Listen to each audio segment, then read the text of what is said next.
You are now tuned into FNL Radio.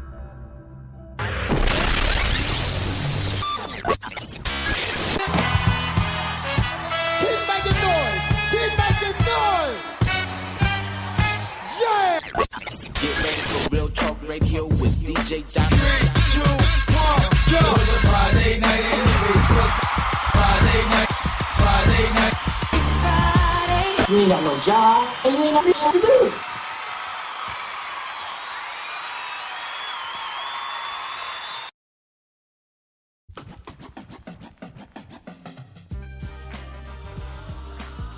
Hey, what is up, everybody, and welcome to an all-new episode of FNL Radio. It is Friday night, August 15, 2014, everybody. This your boy Doc coming at you all live, people, and also have Monique on the line as well, people. What up, FNL Radio? How's everyone doing? Now, we left y'all with a crazy-ass show last week, people, so if we offended anybody or hurt feelings, it is what it is.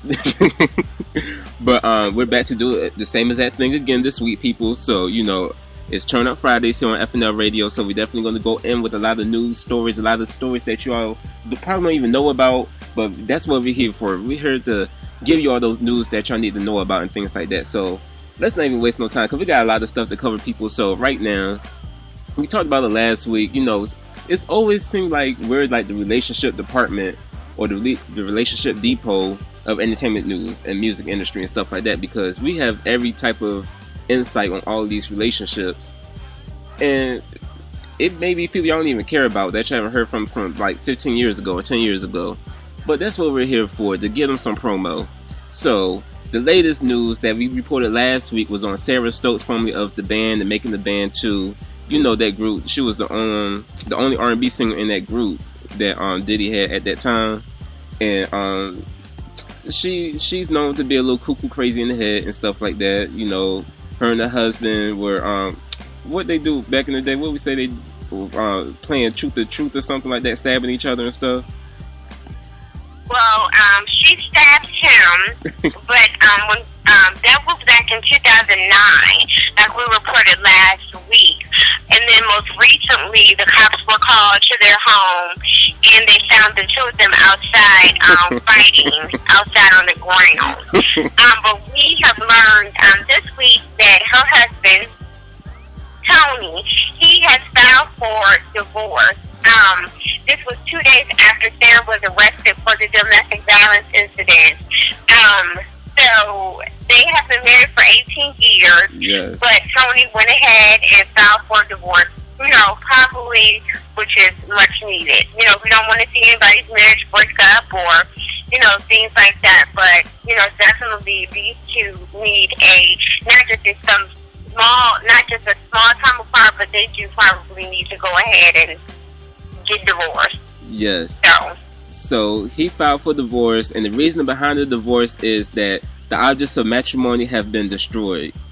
And if y'all remember, like we were saying last week and stuff like that, she has to spend how many days in jail? 63 days or something like that for violating her probation. Well, 93. Yeah, 93. Yeah, 93 of them things. She got to spend 93 days in jail because she violated her probation, which was basically she was on a 3-year probation sentence for stabbing Tony back in the day when he fell on a knife or something, or he was excited and something stupid they came up with that was just laughable. But anyways, so you know that's what hood loves get you. You know, now it's time for a divorce.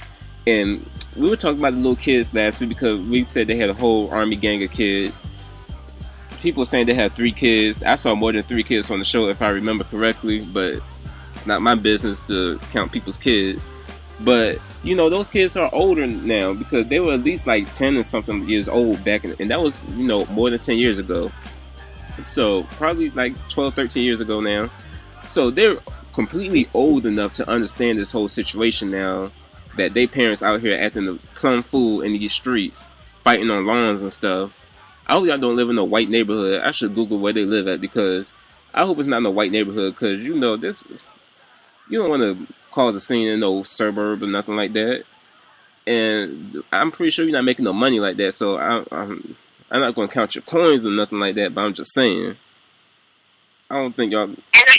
And the way these two go at it and they fight like cats and dogs, I don't even really think that it matters where they live, whether it's the burbs or whether it's the hood. They get down and dirty on a regular. Yes. So y'all out here cutting up and now it's about to be a divorce.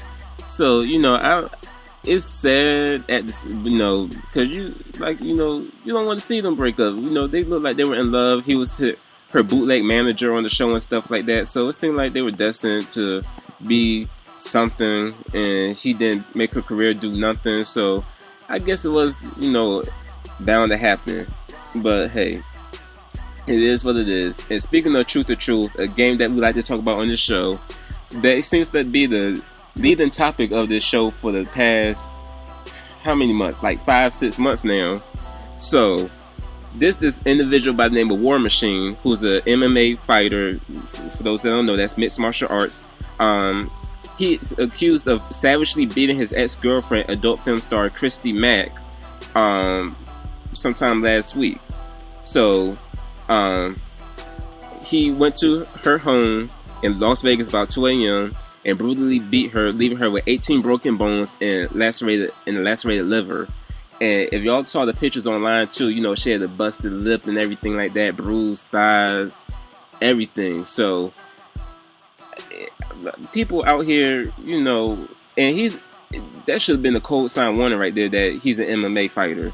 So we got people out here beating people up and stuff like that in these relationships. Like, is it really that worth it to be fighting in relationships like that? Like, what's the root of it to really fight in these relationships? Now, we saw what Tina and Ike went through back in the day. We still trying to figure out what happened between Rihanna and Chris for real, even though we know the scoop behind that on the low, but we're not trying to expose that information. But, you know, it's like, why? You know, and it's going to get out there for the news to hear, but also when you brutally beat someone that bad, it's not even, you know, necessary. So, I mean, just another day of truth. Go ahead. Not at all. I just, you know, think that both men and women, you know, you have to learn how to be able to control your tempers and your emotions. I think, you know, you have to learn to argue and I don't want to say the word fight, but you have to learn to, you know, have a disagreement in a more respectful way and be able to communicate better. But, you know, all this, you know, recently it's just been going down with this game of Truth or Truth. We don't really have to capitalize on this. We are not, and I guess, you know, we don't want anybody to think that we are glorifying domestic violence and things like that, because that's not it whatsoever. But it seems like we're always reporting on it. Yes. This is truly a serious issue. But again, you know, both men and women, you know, we definitely have to learn to communicate better and be able to control our emotions and feelings and temper. You know, and don't let those things get the best of us. Because all this, you know, going to jail and going to prison and things like that. And like I said, you know, just brutally beating people and stuff like that, it's not worth it. Exactly. So, like, you know, and I had to tell you too, Monique, we actually had some people say that we actually helped save their lives, like, after they listen to the show, when we tell people don't bust people over the head with bottles and stuff like that.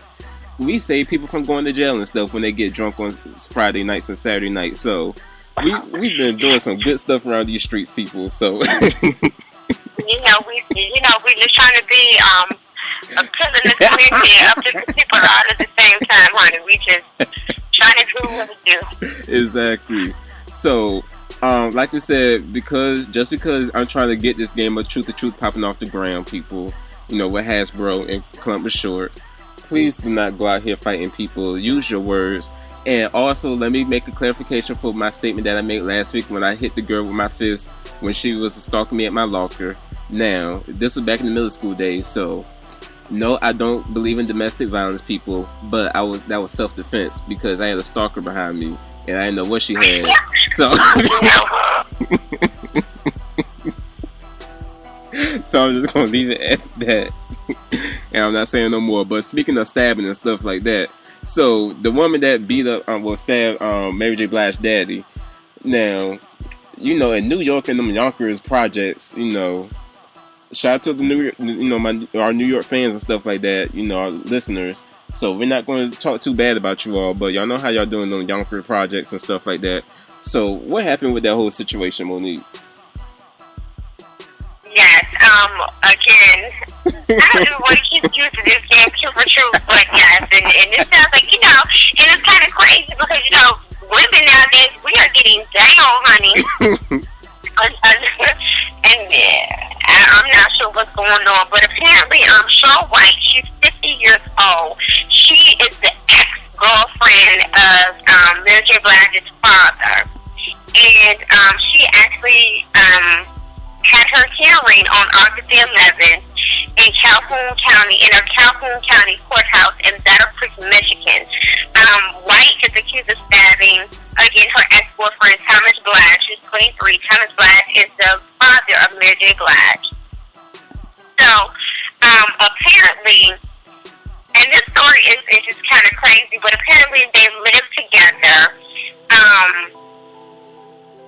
and they had some type of crazy dispute where Mr. Blige actually ended up leaving Shawn White, and he actually went to a friend's house. And basically, what happened was he stated that he, I guess, woke up to hearing Shawn White slash his tires outside and trying to, you know, do things to his car. Basically, he states that Monday, that particular Monday when the incident happened, he was cut on the throat, lung, and arm by Miss White. He said, I was getting up early, getting ready for school. I don't know what kind of school. I'm assuming maybe he works in the school system. I don't know. And I saw Shawn White slashing my tire. Thomas Blige told Calhoun County District Judge Frank Lyon. As I went to her, she started slashing me. She said something out of anger like, you won't mess with me. He told the assistant prosecutor, Rachel Delmont, that this happened, I guess, at 6:59 a.m., January the 23rd. The attack happened outside a Battle Creek apartment building. He was able to run into the apartment to his friend's house and call for help. And so White was charged with assault with intent to murder. And if she is convicted, she faces up to life in prison. So right now she still remains in the county jail. So they're going to continue to move forward with this trial and, you know, see if she's actually going to be convicted. But apparently, according to Mary J. Blige's father, that this isn't the first domestic violence dispute that they've had. He states that me and Sharon have serious domestic problems. He stated the day before they were fighting this. The day before this happened, they were fighting, and the police were called. He states we have verbal fights multiple times. And the police are always being called, you know, because of these domestic disputes. But I guess this time Shawn said, you know, you won't get the best of me. I'm going to get you before you get me. So, you know, that's what's going on. So we're going to keep Mary J. Blige's father lifted up in prayer, as well as Shawn White. Oh, see, even old people out here cutting up in these streets. So the only thing is just a 20s and 30s thing, people. These people are 60 and up out here in these streets acting a punk fool too. I just can't. But, you know, we want to pray for our older generation.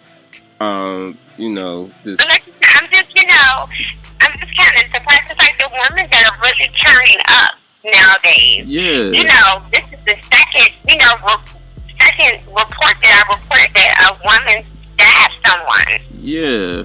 See, fellas, they doing it real decently, like you would say, without a care in the world. Yeah, fellas, we gotta watch out because they starting to buy knives and stuff. You know, we know they always be in the kitchen and stuff like that, but it's the reason why them butcher knives being that wooden slack on the side of the counter because how it's slanted, they could pick up a knife real quick and just dart it at you. So, you know, we gotta be careful out here. You know, these women, they starting to play the game of truth or truth too. Maybe we'll hear them threaten to kill their husband with a knife to their neck, saying truth or truth. And I'm just thinking, you really have to have a true mental illness, or really someone had to have made you that upset for you to stab somebody in their lungs. Yeah, definitely. Like, that's no joke right there, people. So, We're going to put him in a prayer box on Sunday. And Mary Blige, all the money you have made down through the years and that you're still making, why is your daddy living in an apartment complex? Well, you know, 'cause Mary J got to pay the IRS because, you know, she don't know how to pay them taxes. She on that Lauryn Hill special, so y'all didn't hear that from me, though. I mean, you couldn't put your daddy up in a decent townhome? I know. It's something. They got some nice-ass, you know, nice living, you know, townhomes and brownstones in Harlem and stuff like that. In Brooklyn, you could put them up in a nice place. But at least, I guess, you know, since... Apparently he lives in Michigan, and him and Cheryl Wayman is cutting up in these streets. I know. So, that sounds like how Oprah daddy was cutting up with that stepmama. yeah, but, you know, again, it is a serious issue. And whether it's a man or a woman, you know, a lot of times, you know, the victim is always the woman. But, you know, now we're finding that it's the men. Yeah. And again, whether it's a man or a woman, it's still a serious issue. So we're not glorifying this at all. But just like, you know, we said last week, it is, you know, our job to report the news. These things happen, so we can report them to you people. But we are definitely, you know, again, it's definitely a serious issue. So we're definitely going to keep, you know, Thomas Black, as well as Cheryl White, we're going to keep them on the altar. And I think we're going to put them there and leave them there. Yes, exactly. Eat a communion cracker for them for Sunday in September. So, someone not so lucky in love right now is Ciara. You know, I feel bad for her because, you know, she got a career that's not so lucky right now. She just had a baby. She thought she was all in love with Future, and we know Future has a plethora of baby mothers out here. I'm gonna say baby mamas because they're not even classy. Baby mamas pose for pictures together on Instagram like it's a cookout. But now it seems like Ciara's just not a baby mama now because allegedly, sources are saying that CeCe broke off her engagement with Future because he cheated multiple times while on tour over the last few months. Now, you know, he's been on his Honest tour. He was here in the 757 at the Norva, and he was all on the East Coast and West Coast and everything like that with his tour. But source said he cheated on her, game over. And then another source added, she's devastated. Ciara's focus now is the baby. So we actually, if you've been looking closely on Instagram, we see how Ciara has been taking all these solo pictures because she used to take hella buku pictures with Future all on Instagram, boo loving and stuff like that. And now all of a sudden she just taking solo pictures. She going overseas to parties and stuff, taking baby Future over there too for his first vacation, first airplane flight and stuff like that. So she just, it's starting to, you know, you put two and two together, it's starting to make some sense because Ciara hasn't been too shy about putting her boyfriend in the video and stuff like that. But see, this is where Ciara messed up though, because every time Ciara puts a boyfriend in the video, she breaks up with them. First it was Bow Wow, then it was Missy Elliott, then it was 50 Cent, and now it's Future. So Ciara can't keep a boyfriend for a video, and okay, I'm gonna need you not to have names Missy Elliott as her boyfriend. And then you just kept on going like that was a normal statement. Like no one else was gonna catch on to that. You know that girl was that name Missy Elliott. But you know, it appears that she does have difficulty with finding love and having it and being able to stay in love. So yeah. So but again, you know, that's why you gotta watch who you have a baby with. Exactly. And Future, especially when they have multiple babies with multiple different women. Yes, all in Atlanta in the same zip code. But so Ciara, Future allegedly supposed to be doing this mixtape called Evil or whatever it is, and I don't know if anyone's still checking. His Move That Dope record was hot though. I will give him that. But other than that, I don't know no one who's checking for Future's music like that. But anyways, he's doing this mixtape, and it's pronounced like evil. That's love spelled backwards. The friend explains, suggesting that the forthcoming songs are not specifically about falling out of love, but rather about the unexpected forms love can take. And basically, his mixtape is supposed to basically give an insight to his breakup with Ciara, or you know, some stuff that we've been trying to figure out about this whole situation. So I guess he's going to take the route of letting it all out. You know, he is a rapper, quote unquote, so I guess this is his way of getting his feelings out about something. We shall see when this mixtape drops. You know, I don't know if we're gonna play the songs on the show, but you know, we'll give him promo and we'll talk about it. But I feel bad for Ciara because this seems like another Kelly Rowland situation. Now, y'all remember Kelly Rowland? You know, she has the baby now and she's married now. But back in the day when she was engaged, back in 2005, she was engaged to Roy Hamilton. What was his name? Roy Hamilton? I forgot. Yeah, that's correct. Yeah, he was playing on the Cowboys and stuff like that. They were engaged and stuff like that. She was taking pictures for bridal magazines and on the cover of bridal magazines and stuff like that, planning her wedding, just to break up. So Ciara, she just on the August-September issue of Bride magazines, and she even did an interview with them and stuff like that. And now it's like it's just for nothing. So I know she's embarrassed, and that's why she's pretty much not saying anything because she's embarrassed. She thought she was in love. She thought everything was all cool and great, and now she clapping back at people, Us Weekly magazine and stuff like that, for manipulating her words because she did an interview with them, talking about she's supposed to be promoting something for the VMAs or something like that. With Do Something, she's still part of that Do Something campaign and whatever degree something deodorants, whatever check she getting this month. As long as it's not an EBT check or a WIC check, anything is great for you, Ciara. But she was, the magazine had a headline that said, Ciara talks about motherhood and life after the Future split. I'm focused, very happy.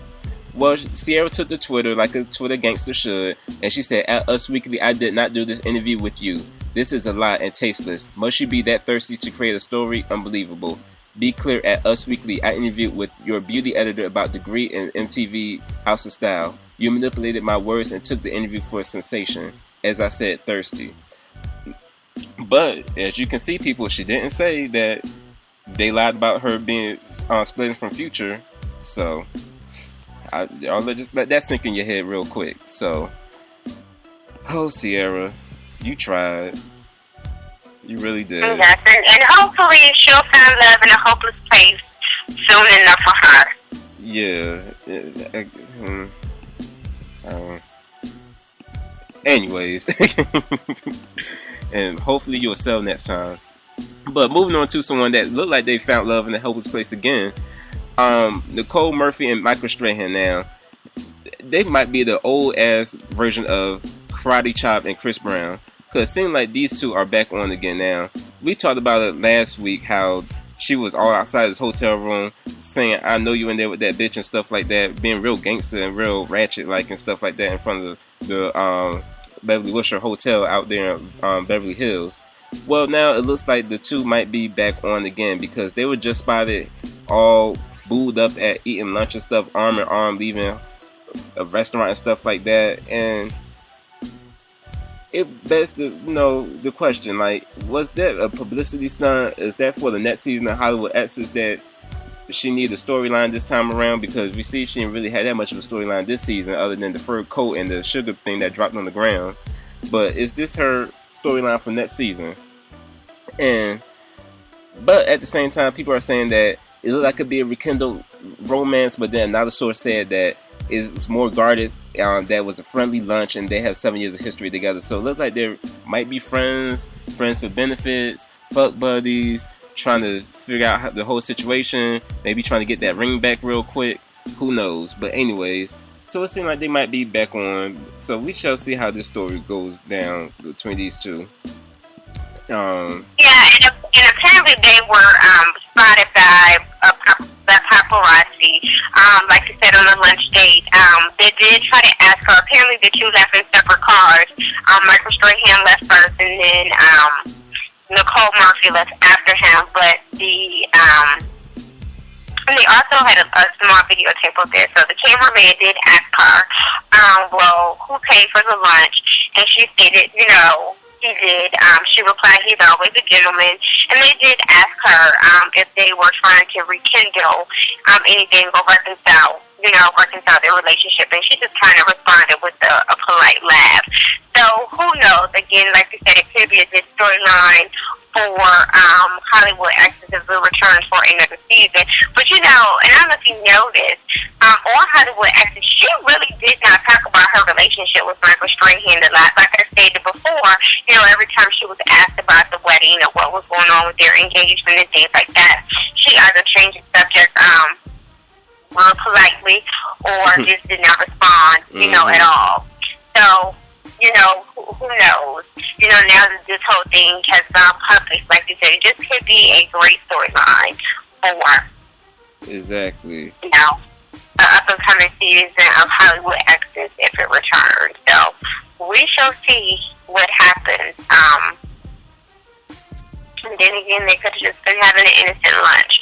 So yeah, because don't have no kids together, nothing. So it's not no babies, drop off or nothing like that. So we're gonna see how this whole story plays out and stuff like that, real soon.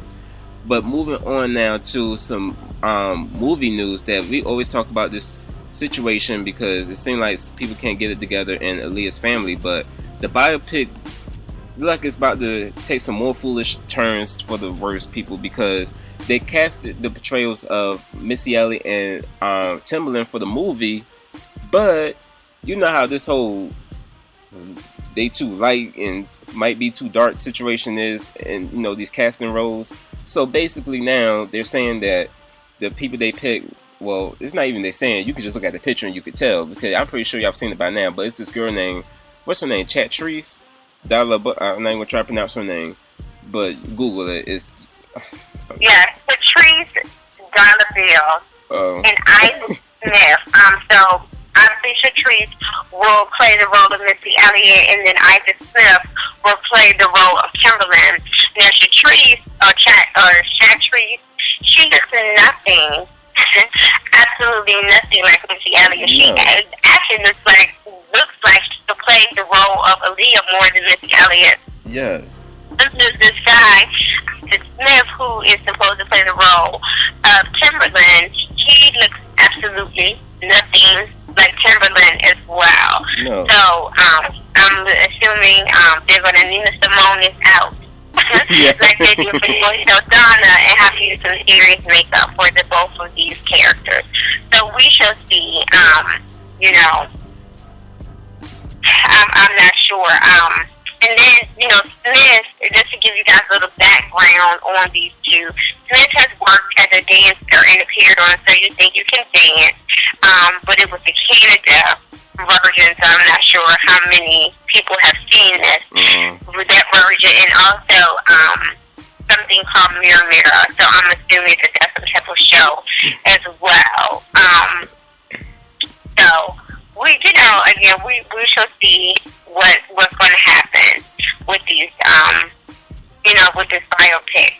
Yes, but also, Aaliyah's family not going down with the fight because I know they're still salty about this damn movie being on Lifetime and not on the big screen. But look, they might get their wish. I'm pretty sure it's going to be seen at Cinema Cafe or something like that. But they, Barry Hankerson, who's that janky ass uncle of hers who can't be trusted at all, because if your office don't even have a proper letterhead or a real office that's in the closet, or you don't even have a fax machine in 2014 and you still giving out email addresses from @nextstep.com, it's an issue. But anyways, it's not my business. But anyways, so Barry Hankerson has tapped erotic fiction writer Zane. Y'all know Zane writes them nasty ass books and stuff like that. But he tapped Zane to pen the script for a feature film. The film is expected to hit theaters in 2015, while Lifetime's version of the movie will be shown sometime beginning of next year as well. So singer B. Simone, who bears a resemblance to Aaliyah, has been signed on to portray the singer in the biopic as well. So, and they've actually also casted other people in the movie, like Damon Dash, who we all know dated Aaliyah at the time of her death. He will be played by someone named Anthony Grant. Her parents have also been casted. They will be played by Rachel Crawford and Sterling Jarvis. And then Aaliyah's brother Rashad, he will be portrayed at different ages by several different actors. And I obviously, these actors and actresses are not well known to us. And then they do have a working title now for the biopic, and it's called Aaliyah, Princess of R&B. I thought it was going to be entitled One in a Million, but apparently it's titled Aaliyah, Princess of R&B. Wendy Williams, like we reported before, she is the executive producer for this biopic. Yeah. So, we still, continue to watch and see how this story unfolds. We've been reporting on this for quite some time.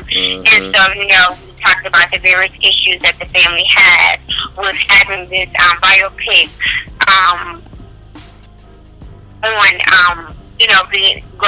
being released on Lifetime, the Lifetime network, instead of it going to the big screen. And, then there's other things that her family didn't agree with as well. So at least we're trying to know for sure, though, that the biopic is coming up, getting up off the ground. So, again, when it airs, we will watch it. We will probably even throw little parties. So everybody can sit down and watch it together. But, as new details come about regarding this biopic, we will let everyone know. Yes, we will, people. And another biopic that's coming in the works, too, people, is the Mike Tyson biopic that Jamie Foxx is going to be tapped to playing. So tell them about that whole situation. Yes, and Jamie Foxx is set to play Mike Tyson in the Mike Tyson story. They haven't released a whole lot of details about this biopic, but apparently they're looking to start to film within the next 2 years from what I've read. Again, the biggest controversies that I have seen or that I have read, Mike Tyson is, I believe, 48 years old and Jamie Foxx is 46. So they are trying to determine how will Jamie Foxx play someone, because basically what they're going to be doing is depicting Mike Tyson's life at the prime of his career and at the heart of his career when he was in his 20s. So even Mike Tyson really does want Jamie Foxx to portray him. So what they're looking at doing is the same type of effects and makeup and things like that, and graphics they use when Brad Pitt played in The Curious Case of Benjamin Button. They will do that since Mike Tyson and Jamie Foxx are so close in age. So, that's how they're going to be able to, I guess, have Jamie Foxx play, a young 20-something-year-old Mike Tyson. So, we shall see. And they really haven't stated, basically what they're looking to capture, in this film, and what they're really, really, really going to focus on. So, I'm pretty sure that they will focus on his relationship with Robin Givens, and I'm assuming, when he made that big comeback when he fought Evander Holyfield, I guess that they will depict some of that as well. But it has not stopped filming just yet. Like I said, they're looking at about 2 years from now. Yeah. But Jamie Foxx is set to portray Mike Tyson in his biopic. So. Yep. So we're definitely gonna be looking out for that, people. But moving on to. And it seems like that's where the coins are, either biopic or reality shows. So, Reggie, you and I have to do one or two things. Yeah. Either write a biopic about someone or come up with some type of reality show. One of the two, the coins are there. Yeah, we're going to try to do something. We're going to come up with some plans, people. We got this in the bag. But, so moving on to another story real quick. So two people that have jobs in the R&B world. First, we're going to start off with Aunt Patti LaBelle, who's, Auntie Patti in these streets.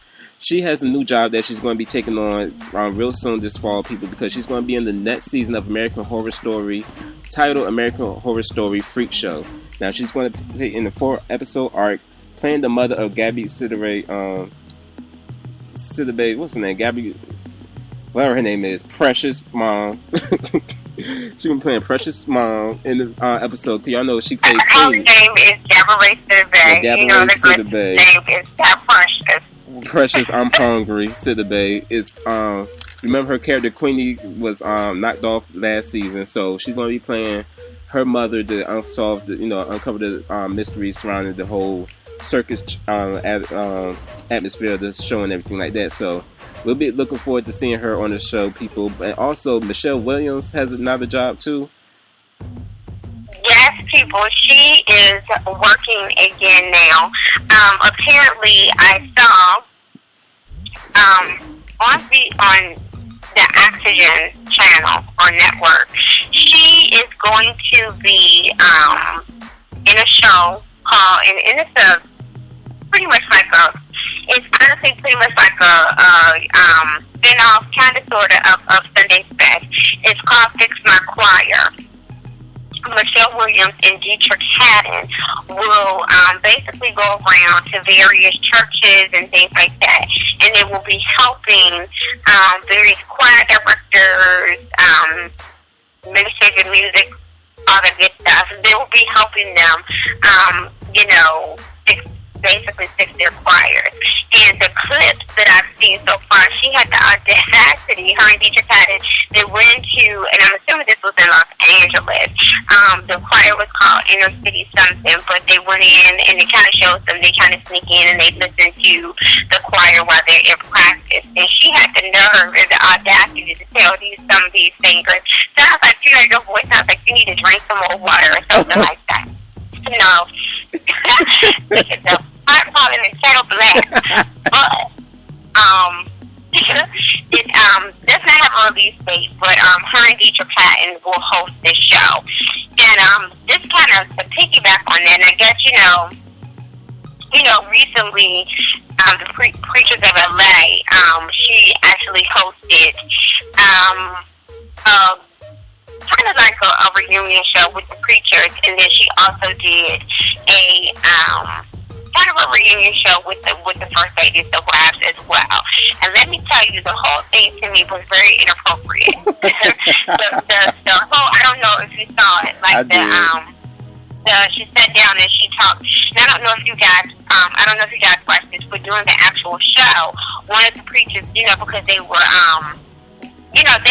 when they first aired the show, these ministers, these pastors, they live a very, very lavish lifestyle. So, they have 2 and 3 houses, and they're driving, Bentleys, and just, they got private planes and jets and things like that. But one of the preachers, or pastors, he has a whole separate house, and he calls it his man cave. So that's where they met. And in this man cave, that's where they met for this reunion show. They were just arguing and fussing and fighting, and Dietrich Haddon, he was trying to defend himself. Apparently the pastors were basically all ganging up on him because if you guys watched the show, during the show he actually got a young lady pregnant, and they were living together and things like that before they actually got married. They actually got married on the show. So, his argument was, well, not everybody who lives together is shacked up. He was stating, well, I don't see the sin is when you have lustful thoughts and you're doing things and fornicating. Just because we live together didn't mean that we were fornicating, and you can't condemn me and you can't condemn everybody else. So then the ladies T, which is the first lady, they're talking about getting freaky in the bed with their husbands and stuff like that. I think this is all inappropriate. This is what they're talking about, taking souls and reaching out to those who are lost. And this is what I talked about with Aaron on TV. Exactly. I was like, I do not want to know about First Lady getting slayed in the bedroom. That's nasty. She's supposed to. That's her wow. Yes. And that's not to say, people are human, and you have human thoughts and do human things, but, you're on this platform, you're on national TV, and I tune in because I'm thinking that you're talking about, saving souls and, reaching, people and things like that, and you're talking about, what you do in the bedroom with your husband. And one of them were talking about, I guess, Dietrich Haddon's wife, they're newly married, and they were talking about how do you keep women away from your husband and stuff like that. Nobody wants to see that or hear that. No. And then the other one too. It was just very bizarre, to see that. Yes. And then that other one, the minister wife that lost all that weight or something, or 60 pounds, whatever she lost. She was just going into a lot of detail. I was like, y'all up here sound like y'all on the Bad Girls Club reunion or something, talking about these stylish behaviors. Yes. You know, what about watching Preachers in Hip Hop, or am I watching the Preachers of the Life? Where again, they were up there literally about to fist fight the men. So. Exactly. The men up there fighting and stuff like that, taking jackets off and throwing shots at each other, and then you got the women up here talking about stylish behavior. I guess that's what the church came to now, you know. I guess that's what it come to, you know. It is what it is, people. It is what it is. So, basically, people, so this is going to be a 2-part episode tonight, everybody. So, we are going to leave you right now, but we're going to be back in 2 minutes, people, because we got a lot more to cover. We have our TV rundown to still cover for the week, people. Y'all don't want to miss it, because y'all saw me and Monique's text messages earlier this week about this Sisterhood of Hip Hop show. So we definitely going to go in on that show, people. And we got a lot more to talk about, too, the whole Mike Brown situation and some more stuff, too, people. So y'all keep it here to FNL Radio in 2 minutes, people. Don't forget to tune back in, people. Make sure you still here. This is like our commercial break, basically, you know. We got some bills to pay real quick, even though we gotta pay a few bills. Yeah, we got you know, it's almost that midnight hour, so you know we're trying to use that that, you know, that grace period real gracefully right now, if you will. So so we'll check y'all back in 2 minutes, people. So y'all keep it here to FNL Radio.